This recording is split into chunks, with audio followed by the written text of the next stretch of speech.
हाँ जी बच्चों, आज एक ऐसा चैप्टर अकाउंट्स में शुरू करने जा रहा हूँ जो एग्ज़ाम में 100% आएगा, और वो है लिक्विडेशन ऑफ कंपनीज। 100% आएगा, इसमें कोई शक नहीं करना। और बहुत अच्छा चैप्टर है, अगले 3-4 दिन में ही ख़त्म भी हो जाएगा। बहुत ज़्यादा बड़ा नहीं है, लेकिन आएगा ज़रूर। कम से कम 10 नंबर का क्वेश्चन, और ज़्यादा बड़ा आया तो 12-14 नंबर तक भी जा सकता है। और इसके बाद हम लोग एएस शुरू कर देंगे, और एएस के बाद फिर करेंगे कंसोलिडेशन, और उसके बाद एनबीएफसी या एनबीएफसी पहले कर लेंगे, कैसे भी करके। चलिए, किसी भी कंपनी के जब वाइंड अप किया जाता है, उस कंपनी को बंद किया जाता है। आपका सिलेबस ग्रुप 2 का ऐसे बनाया गया है कि इसमें पार्टनरशिप का भी डिसोल्यूशन है और कंपनी का लिक्विडेशन है। तो ऐसी कंडीशन में कोई भी कंपनी जब बंद हो रही होती है तो उसे कंपनी का लिक्विडेशन कहा जाता है। A company comes into being through a legal process.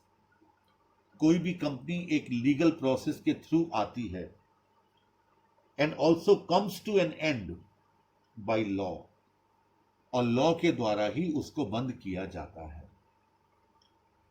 Liquidation is the legal procedure by which the company comes to an end. It is a legal procedure. ये कानूनी प्रक्रिया है।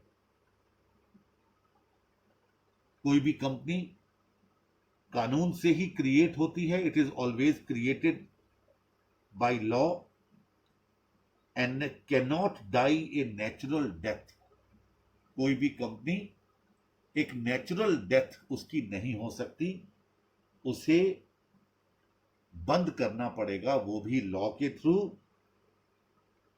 A company when found necessary can be liquidated, तब company को बंद किया जाएगा। किसी भी कंपनी का जो लिक्विडेशन है, या तो वो वॉलंटरी होता है या फिर वो कंपल्सरली होता है। कोई भी कंपनी या तो वाइंड अप की जाएगी अंडर कंपनीज एक्ट 2013, या फिर लिक्विडेट की जाएगी under insolvency and bankruptcy code 2016। Section 270 में कंपनी को ट्रिब्यूनल भी अपनी संशय देकर के, अपनी अनुशंसा देकर के बंद कर सकता है। बहुत सारे केसेस हैं वॉलंटरी वाइंडिंग अप के और कंपल्सरी वाइंडिंग अप के। जैसे कॉन्ट्रीब्यूटरी ने पिटीशन दायर किया, किस बात के लिए किया कि उसके हित मारे जा रहे हैं, तो वो कोर्ट ऑर्डर कर सकता है कंपनी के कंपल्सरी डिसोल्यूशन का।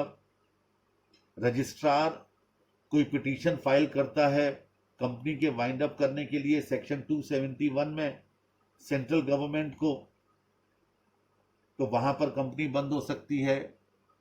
कंपनी खुद पिटीशन दायर कर सकती है। ऐसे बहुत सारी चीजें हैं, इस पर मैं नहीं जाना चाहूंगा क्योंकि मेरा तो काम प्रैक्टिकल अकाउंट्स को है, वो लॉ में पढ़ने की चीजें हैं। आपके पास समय हो तो अपनी स्टडी में से पढ़ लीजिएगा, और नहीं समय हो तो छोड़ दीजिए। इसका अकाउंट से कोई लेना देना एटलीस्ट कम से कम नहीं। मैं अपने टॉपिक पर आ रहा हूं। जब कोई कंपनी ट्रिब्यूनल के द्वारा वाइंड अप की जाती है, तो ऐसी कंडीशन में ट्रिब्यूनल ये कहता है कि आपने जो जनरल रिजोल्यूशन या special resolution as the case में भी जो पास किया है, उसके साथ हमको 2 स्टेटमेंट और चाहिए। पहला स्टेटमेंट होता है स्टेटमेंट ऑफ अफेयर्स,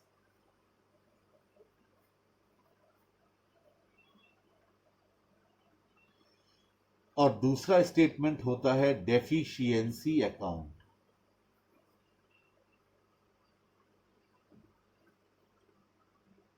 यानी कि कंपनी का जो ट्रिब्यूनल है वो कहता है कि मुझे पहले ये बताइए कि आपके पास कितनी असेट्स हैं, उन असेट्स में से कितनी आपने गिरवी रखी हैं, कितनी आपने गिरवी नहीं रखी हैं, कितनी आपकी लायबिलिटीज हैं, लायबिलिटीज में ऐसे कितनी हैं जो प्रेफरेंशियल हैं। आपको बताया जाएगा प्रेफरेंशियल क्या होते हैं, जिनका पेमेंट सबसे पहले होना है। लायबिलिटीज में ये बताइए कितनी सिक्योर्ड लायबिलिटीज हैं, कितनी अनसिक्योर्ड है, ये सारा हमको बनाकर दीजिए। प्रेफरेंशियल क्रेडिटर्स कितने हैं, डिबेंचर्स कितने हैं, आपकी जितनी असेट्स हैं। और आप सिर्फ असेट्स बताओ मत, बल्कि ये बताओ कि उन असेट से आपको कुल कितना पैसा रियलाइज हो सकता है और किन लायबिलिटीज में आपको कितना कितना पेमेंट करना है। ये सारी बातें हमें पहले लिख कर दीजिए। ये कंपनी के इंटरनल चार्टर्ड अकाउंटेंट्स या अकाउंटेंट बना करके देते हैं और एक प्रिस्क्राइब्ड परफॉर्मे में बनाकर देते हैं। इसे कहा जाता है स्टेटमेंट ऑफ अफेयर्स। क्या कहते हैं? Statement of affairs. It contains all types of assets and all types of liabilities. Assets पहले दिखाई जाएंगी, परफॉर्मा अभी बनवाऊंगा मैं आपसे, और लायबिलिटीज उसके बाद दिखाई जाएंगी।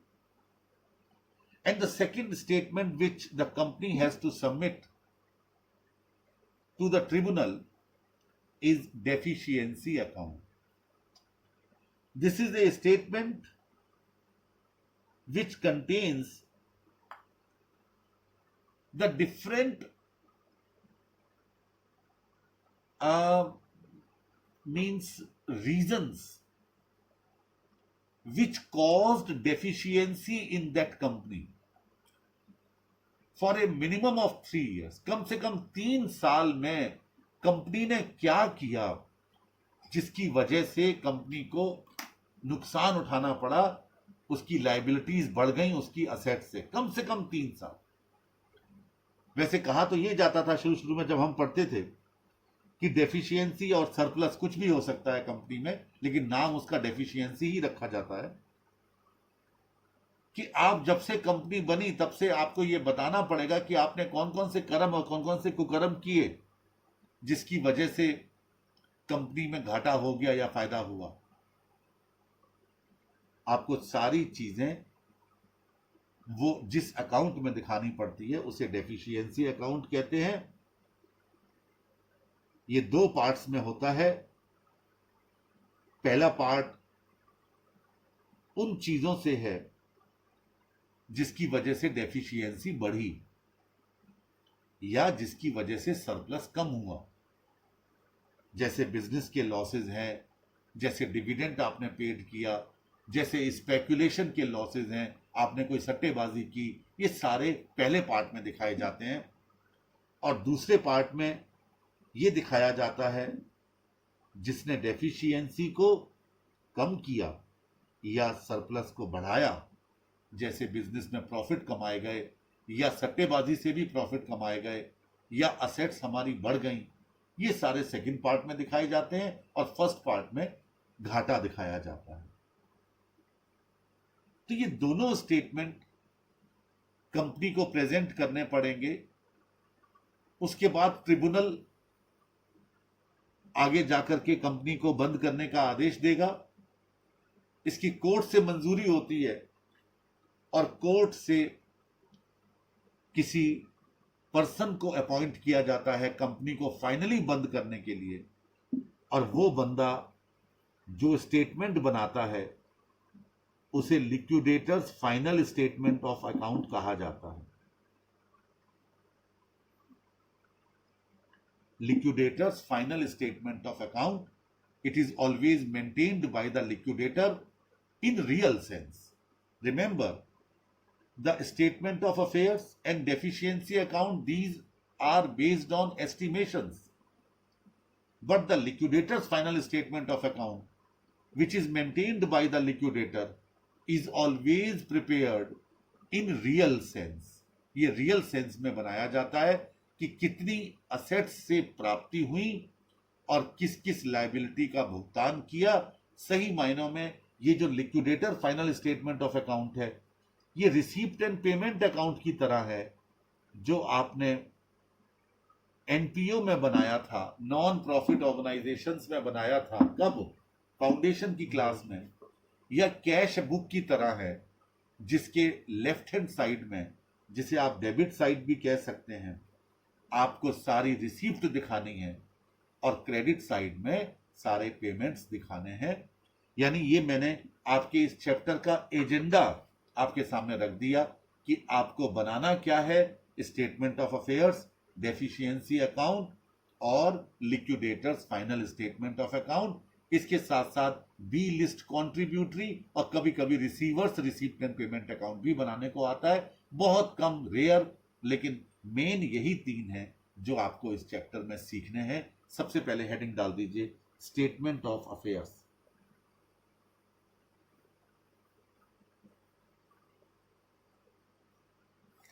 देखिए, परफॉर्मा तो मैं आपको बाद में बताऊंगा, लेकिन पहले इसमें जितनी भी असेट्स और लायबिलिटीज दिखाई जाएंगी उनको 8 लिस्ट में बांटा जाएगा। बाकायदा ये 8 लिस्ट जो है ये डिफाइंड हैं, आप और मैं इसमें बदल नहीं सकते।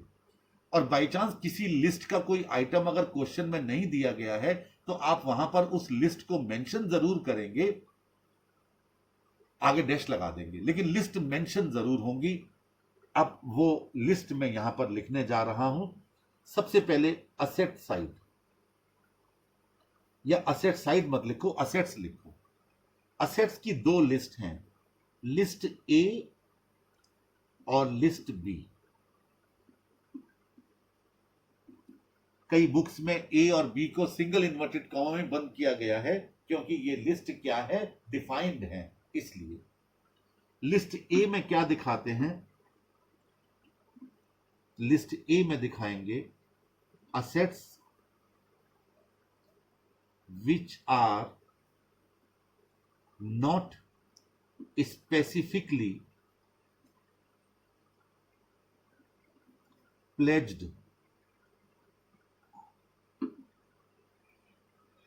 वो असेट्स जिनको गिरवी नहीं रखा गया, वो असेट्स जिनको कहीं पर प्लेज नहीं किया गया, वो पहली लिस्ट ए में दिखाई जाएंगी। आपको क्वेश्चन में बताया जाएगा, हर चीज क्लियर दी जाती है कि कौन सी ऐसी असेट्स हैं जिनको गिरवी रखा गया है और कौन सी ऐसी असेट्स हैं जिनको गिरवी नहीं रखा गया। तो लिस्ट ए में कौन सी आने वाली है, नॉट स्पेसिफिकली प्लेज्ड, और बाकायदा यही वर्ड लिखा जाएगा, क्या, assets not specifically pledged as per list A. जब आप स्टेटमेंट बनाएंगे, परफॉर्मा बनाएंगे, तो बाकायदा यही लाइन लिखी जाती है। लिस्ट बी में आप शो करेंगे assets specifically pledged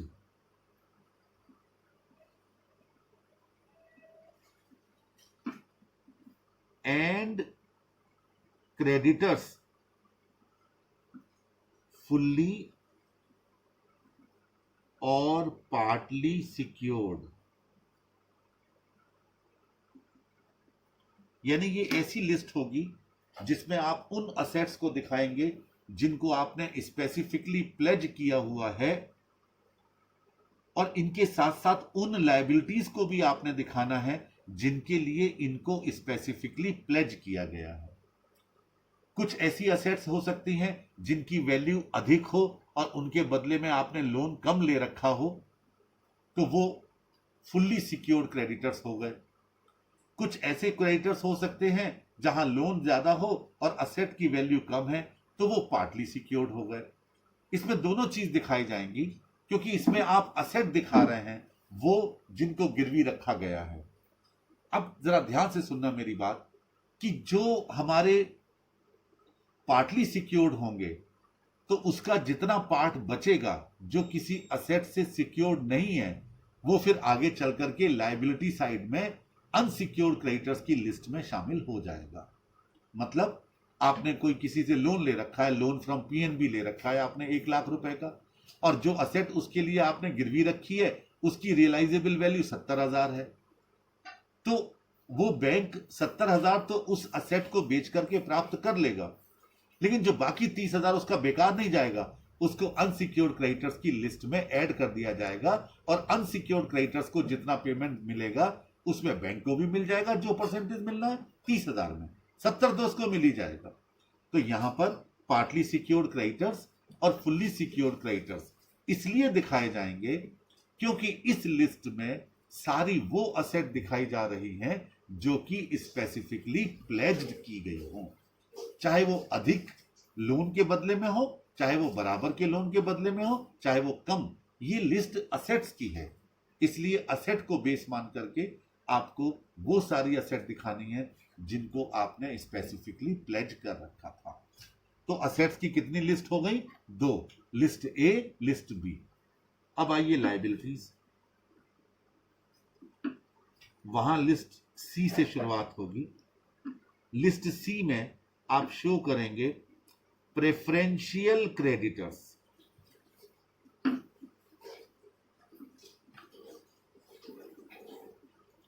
preferential creditors, ये प्रेफरेंस शेयर होल्डर नहीं है, प्रेफरेंशियल क्रेडिटर्स यानी वो लायबिलिटीज जिनको भुगतान करने में प्रेफरेंस देना पड़ता है।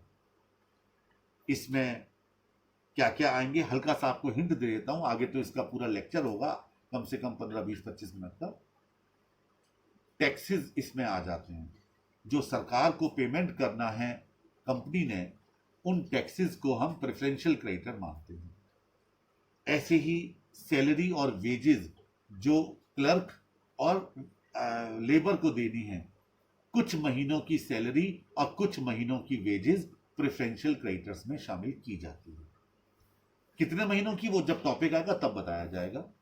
जैसे प्रोविडेंट फंड, जैसे ग्रेच्युटी फंड, जैसे पेंशन फंड, जैसे लीव सैलरी जो आपने पढ़ा होगा सेक्शन 10 में, आपके सैलरी वाले चैप्टर में एग्जेम्पशन दी जाती थी, उसमें लीव सैलरी यानी कि एनकैशमेंट ऑफ अर्नड लीव, ये सारी चीजों के जो पेमेंट कंपनी को करने होते हैं, इन सबको प्रेफरेंशियल क्रेडिटर माना जाता है। लिस्ट सी में इसे मेंशन किया जाएगा। लिस्ट डी, डी से बहुत आसानी से समझ जाओगे। डिबेंचर होल्डर्स या डिबेंचर्स होल्डर हैविंग या सिक्योर्ड बाय फ्लोटिंग चार्ज या having floating charge on assets. ध्यान दीजिए, डिबेंचर्स जिन पर फिक्स्ड चार्ज है, जिन असेट्स को डिबेंचर्स के लिए रखा गया है फिक्स्ड चार्ज, वो तो चलेगा लिस्ट बी में। यहां पर वो डिबेंचर होल्डर्स आएंगे which are secured by floating charge on asset. Floating charge का मतलब होता है जिन असेट्स को इन डिबेंचर्स के लिए रखा गया है वो कमती बढ़ती होती रहेगी, यानी उनका चार्ज फ्लोट करेगा। यानी जब कंपनी बंद होगी तब जितनी असेट्स बची होंगी उन पर डिबेंचर होल्डर्स का चार्ज होगा, लेकिन जहां फिक्स चार्ज होता है उन असेट्स को बिल्कुल भी घटाया बढ़ाया नहीं जा सकता, वो तो मॉर्गेज की गई होती है। चलो भाई, लिस्ट सी भी हो गया, डी भी हो गया। अब आइए लिस्ट ई, इसमें दिखाए जाएंगे अनसिक्योर्ड क्रेडिटर्स। वो क्रेडिटर्स जिनके पास कोई भी सिक्योरिटी गिरवी नहीं रखी गई है। इसमें वो लोग भी आ जाएंगे जो पार्टली सिक्योर्ड थे, उनका जो अनसिक्योर्ड वाला पोर्शन है वो इसमें शामिल कर लिया जाएगा, तो वो लिस्ट ई में दिखाया जाएगा। तो कुल मिलाकर के लायबिलिटी साइड की या लायबिलिटीज की कितनी लिस्ट हो गई? 3 हो गई, लिस्ट सी, लिस्ट डी और लिस्ट ई। अब आइए कॉन्ट्रीब्यूटरी। कॉन्ट्रीब्यूटरीज, बिजनेस में लायबिलिटीज भी होती हैं, असेट्स भी होते हैं और कॉन्ट्रीब्यूटर्स भी होते हैं। इस चैप्टर में कॉन्ट्रीब्यूटर्स किनको कहा जाएगा? प्रेफरेंस शेयर होल्डर्स और इक्विटी शेयर होल्डर्स को। लिस्ट एफ क्या कंटेन होगी उसमें? List of preference share holders.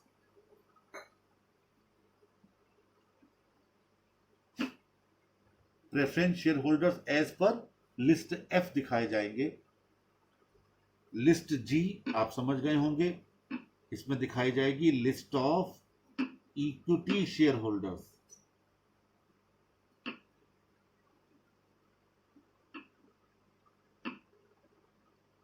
और अंत में लिस्ट एच ये शो करेगी ईदर डेफिशिएंसी और सरप्लस।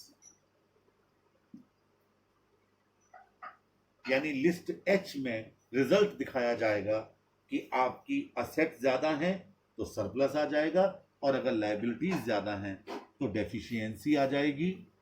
और ये जो लिस्ट में फिगर निकलेगी ये आपके डेफिशिएंसी अकाउंट से मैच होनी चाहिए, तब तो आपका स्टेटमेंट ऑफ अफेयर्स और डेफिशिएंसी अकाउंट दोनों सही माने जाएंगे। तो ये वो दो स्टेटमेंट हैं जो किसी भी कंपनी को वॉलंटरी वाइंडिंग अप के समय ट्रिब्यूनल के पास सबमिट करने होंगे, और सबमिशन के बाद फिर ट्रिब्यूनल फैसला करेगा कि इस कंपनी को कैसे बंद करना है। तो ये पहला काम हो गया किसका? आपके स्टेटमेंट ऑफ अफेयर्स का और डेफिशिएंसी अकाउंट। अब मैं परफॉर्मा बनाने जा रहा हूं स्टेटमेंट ऑफ अफेयर्स का। बहुत ध्यान से समझिएगा, क्योंकि आपको शब्द बदलने नहीं हैं। जो परफॉर्मा यहां आपको बनवाया जाएगा वो एज इट इज होगा, आप इसमें कुछ भी चेंज नहीं कर सकते, ये याद रखिएगा। इसलिए मजबूरी है उन्हीं शब्दों को आपने इस्तेमाल करना है जो शब्द एक्चुअल में मैं आपको यहाँ लिख करके बताऊंगा, और उन्हीं को आपने अपने एग्जाम में दिखाना है। मैं आपकी स्टडी में चेक कर रहा हूँ, कहीं पर अगर बाई चांस ये परफॉर्मा दिख जाए, लेकिन नहीं है, इन्होंने दिया नहीं है, बस खाली इलस्ट्रेशन में ही बनाया है। खैर एनीवे, आप मेरी बुक देखेंगे, उसमें ये सारी चीज़ें स्टेटमेंट ऑफ अफेयर्स का परफॉर्मा अलग से बनाया गया है, तो उसी को बेस मानते हुए आपको समझाने जा रहा हूं। सबसे ऊपर हेडिंग डाल दीजिए स्टेटमेंट ऑफ अफेयर्स।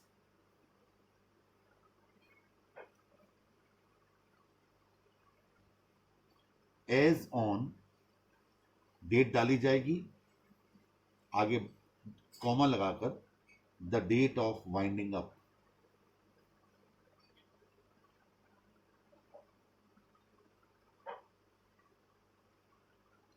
सबसे पहले पर्टिकुलर्स का कॉलम बड़ा सा बनेगा, काफी बड़ा सा, और लास्ट में आपको जो अमाउंट वाला कॉलम बनाना है वहां एस्टिमेटेड रियलाइजेबल वैल्यू करके आपको दिखाना होगा। खाली अमाउंट का कॉलम लास्ट में बनना है छोटा सा, और बाकी पर्टिकुलर्स का एक बड़ा सा कॉलम होगा। पर्टिकुलर्स वाले कॉलम में स्टार्टिंग में डाल देंगे असेट्स, जब लायबिलिटी शुरू होंगी तब फिर आगे कहानी बनाएंगे। फिलहाल असेट्स एक बड़ा सा कॉलम और छोटा सा कोने में एस्टिमेटेड रियलाइजेबल वैल्यू। याद रखिए ये स्टेटमेंट ऑफ अफेयर्स चूंकि पहले सबमिट करना है, इसीलिए इसमें जो भी वैल्यूज दिखाई जाएंगी वो एस्टिमेटेड वैल्यूज होंगी, रियल नहीं होंगी। बुक वैल्यू असेट्स की अगर क्वेश्चन में दी गई हैं तो वो इनर कॉलम में ही दिखा दी जाती है। अब क्या लिखेंगे, देखिए शुरुआत कर रहा हूं मैं। असेट्स नॉट स्पेसिफिकली प्लेज्ड, ये बाकायदा भाषा है, लिखनी पड़ेगी आपको।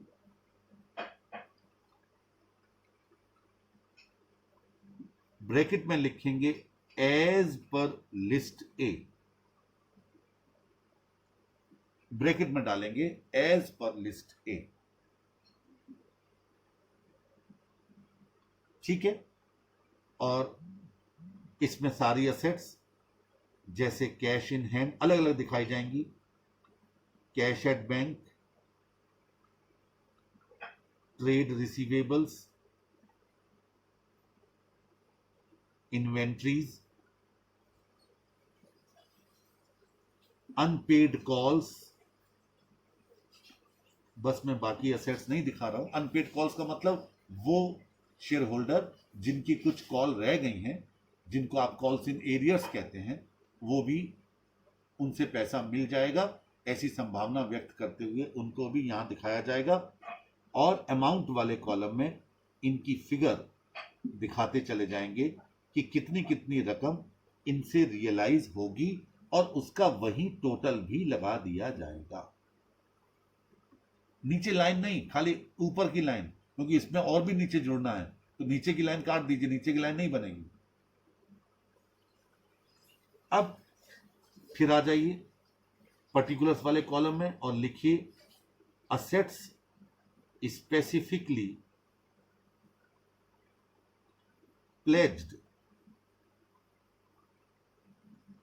ब्रैकेट में as per list B, as per list B. अब इस परफॉर्मा में ही एक टेबल बनेगी, इस परफॉर्मा में ही एक टेबल बनेगी, और टेबल बनेगी 5 कॉलम्स की, 5 कॉलम्स की, 1 2 3 4 5। अमाउंट का कॉलम अलग छूटा रहेगा, 5 कॉलम बना लीजिएगा, 5 कॉलम। और कॉलम में लिखना थोड़ा ज्यादा है तो थोड़ा बड़ा सा कॉलम बनाइए लिखने वाला, और फिर नीचे छोटा सा रुपीस लिखना है उसमें, और उसके बाद फिर असेट्स की संख्या पर निर्भर करेगा कि ये टेबल कितनी बड़ी बनेगी।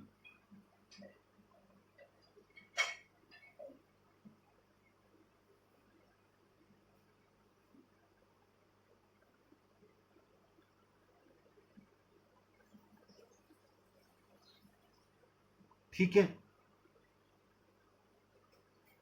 असेट्स अगर ज्यादा हैं तो बड़ी बन जाएगी, 4-5 असेट्स हैं, छोटी है 2 हैं तो खाली 2, कभी कभी एक ही होती है तो एक बनेगी। अब बड़े ध्यान से देखिए, पहले वाला कॉलम तो खाली छोड़ दीजिए, उसमें असेट्स के नाम आएंगे। दूसरे वाले कॉलम का नाम है एस्टिमेटेड रियलाइजेबल वैल्यू,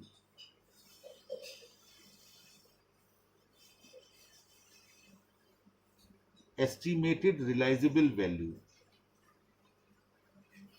फिर तीसरा वाला कॉलम है, उसमें लिखिए due to secured creditors, due to secured creditors, ठीक है। फिर तीसरा वाला कॉलम, उसमें लिखिए डेफिशिएंसी रैंकिंग एज, शब्द बदले नहीं जाएंगे, ranking as unsecured creditors, ranking as unsecured creditors. और अब हम अंतिम कॉलम में पहुंच गए होंगे, उसमें लिखेंगे surplus carried to the last column, शब्द वही रहेंगे, carried to the last column, ये अंतिम कॉलम है, ठीक है। नीचे वाले जो कॉलम थे एस्टिमेटेड रियलाइजेबल वैल्यू के नीचे मैंने एक छोटा सा पतली सी लाइन खींच करके वो बनाई थी एक, या तो वहां रुपीस डाल दीजिए या ABCD डाल दीजिए। एस्टिमेटेड रियलाइजेबल वैल्यू के नीचे A, सिक्योर्ड क्रेडिटर्स के नीचे B, डेफिशिएंसी के नीचे C, और सरप्लस के नीचे D। याद रखना, डेफिशिएंसी पहले आएगी, सरप्लस बाद में आएंगे। और तीसरी बात याद रखिए कि इसमें आपस में एडजस्टमेंट नहीं होगा। जैसे किसी एक असेट में डेफिशिएंसी आ गई तो उसकी डेफिशिएंसी अलग जाएगी अनसिक्योर्ड में, और किसी में सरप्लस आ गया तो वो सरप्लस की तरह डील किया जाएगा। ऐसा मत समझिए कि आपस में एडजस्ट हो जाएगा, ऐसा नहीं। चलिए जरा इसको समझाता हूं। सबसे पहले लिखिए पहले वाले कॉलम में land and building. Land and building, मान लीजिए रिलाइजेबल वैल्यू थी इसकी 5 लाख, और जिन क्रेडिटर्स के लिए इसको मॉर्गेज किया गया था वो थे 6.5 लाख रुपए के। एक तरीके से वो पार्टली सिक्योर्ड हो गए। तो आपने पहले वाले कॉलम में लिखा लैंड एंड बिल्डिंग, दूसरे वाले में लिखा 5 लाख रुपए उस बिल्डिंग से रिलाइजेबल वैल्यू, और तीसरे वाले में लिखा 6.5 लाख, यानी आपको क्रेडिटर्स को देना है 6.5 लाख। अब 1.5 लाख की डेफिशिएंसी है कि सरप्लस है? डेफिशिएंसी है, तो सी वाले कॉलम में लिख दीजिए 1.5 लाख रुपए और सरप्लस में डैश लगा दीजिए। ये आपकी पहली एसेट हो गई। अब दूसरी इन्वेस्टमेंट है, मान लीजिए इन्वेस्टमेंट कोई भी, ठीक है, वो 8 लाख रुपए की उसकी रिलाइजेबल वैल्यू है, ठीक है, और असेट 8 लाख की थी, लायबिलिटी मान लीजिए 7.5 लाख की है, जिसके लिए आपने उस इन्वेस्टमेंट को प्लेज किया हुआ है। तो डेफिशिएंसी में डैश लग गया और सरप्लस कितना आया? 50,000। लेकिन याद रखिएगा कि आप इस 1.5 लाख की डेफिशिएंसी को 50,000 के सरप्लस से एडजस्ट नहीं करेंगे। आपस में इनका कोई एडजस्टमेंट नहीं है। 50 अलग दिखाया जाएगा और डेफिशिएंसी अनसिक्योर क्रेडिटर्स वाली लिस्ट में जाकर के ऐड हो जाएगी। ठीक है, ये लिस्ट बी क्लियर हो गई। इसके बाद इसी लिस्ट के नीचे जहां आपने दूसरा वाला कॉलम शो किया था, असेट्स के जो नाम थे उसके बाद, ठीक है, या फिर असेट्स के, आपने ये टेबल बंद कर दीजिए, नीचे से बंद कर दीजिएगा।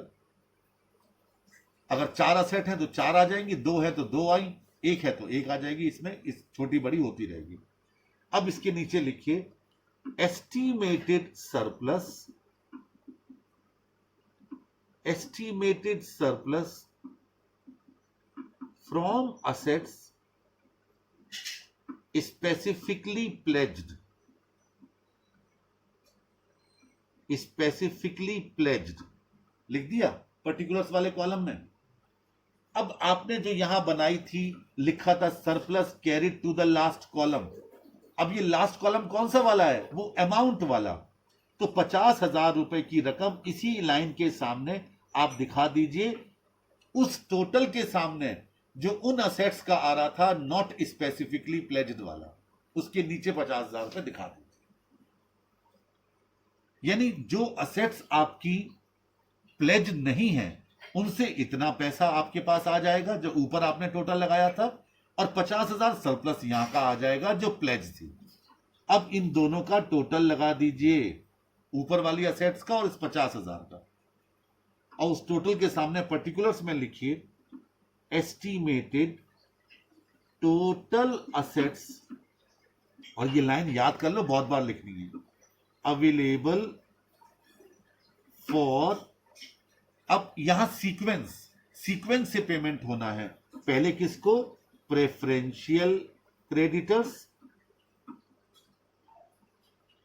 Comma debenture holders having floating charge,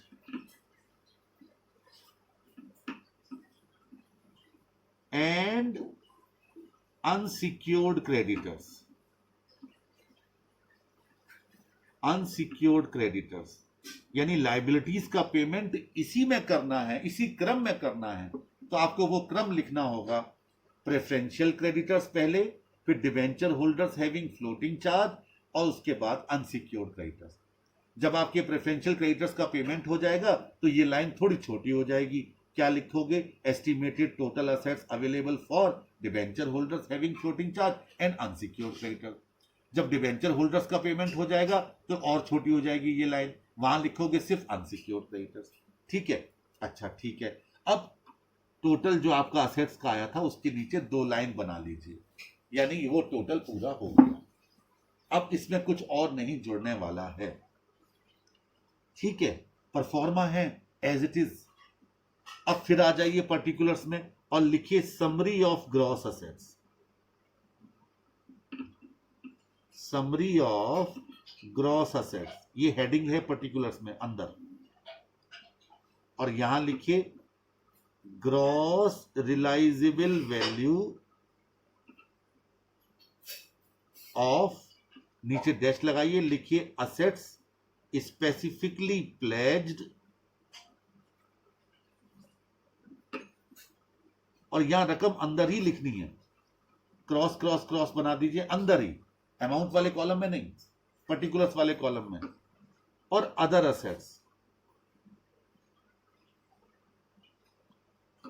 cross cross cross, और इनका टोटल अंदर ही दिखा दीजिए। ये समरी है, अंदर ही इसका टोटल दिखा दीजिए, बाहर अमाउंट वाले कॉलम से कुछ लेना देना नहीं है इसको।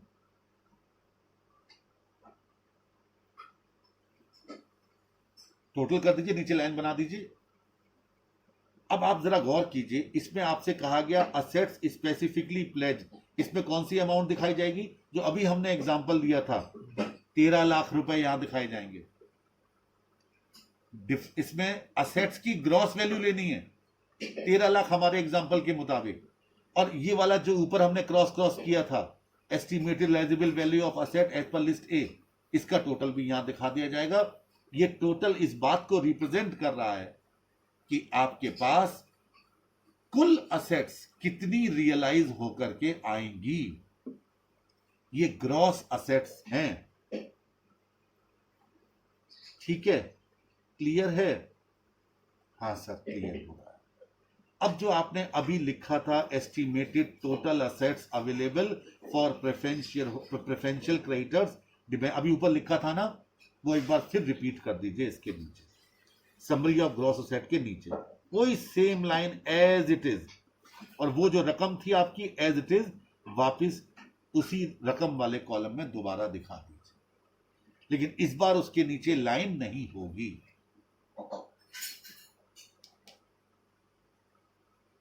Estimated total assets available for preferential creditors, debenture holders having floating charge and unsecured creditors, आगे लिखिए ब्रॉट फॉरवर्ड, बस ये आगे बढ़ा दीजिए, BF ब्रॉट फॉरवर्ड।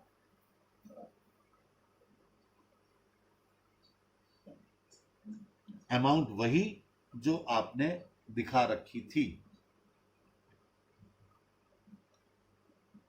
तो ये असेट साइड का परफॉर्मा हो गया, असेट का परफॉर्मा हो गया। इसके बाद परफॉर्मा बनेगा लायबिलिटीज का, अगले लेक्चर में वो बताऊंगा। फिलहाल यहीं इसको वाइंड अप कर रहा हूं। असेट्स पहले समझ लिए आपने, लिस्ट ए और लिस्ट बी आपकी पूरी हो चुकी हैं। अब आगे की लिस्ट बहुत जल्दी कंप्लीट हो जाएंगी, बस सिंपल लिस्ट बनती चली जाएगी। तो इस तरीके से स्टेटमेंट ऑफ अफेयर्स बनाना है, थोड़ा लेंदी होता है, एग्जाम में कम आता है, इसीलिए ज़्यादा question liquidators final statement of account के आते हैं, बट फिर भी आपको आना चाहिए, बाई चांस ये आ जाता है। That's all.